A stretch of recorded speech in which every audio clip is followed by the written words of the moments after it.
John Schulte with Office Furniture Resources, and this is the Herman Miller Aeron chair with PostureFit. Arms adjust like so, both in and out. On your right, you have the pneumatic. You also have a tension dial. On the left, you have your tilt lock. Right now, I can't go back. If you want to go back, you push that down. And this is also the waterfall feature, where if you go all the way back and release this first lever up, you're tilted forward a little bit. To adjust the PostureFit, you turn that dial and it pushes the PostureFit pad back in.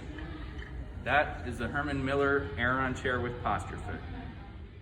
This has been an OFR Studios production.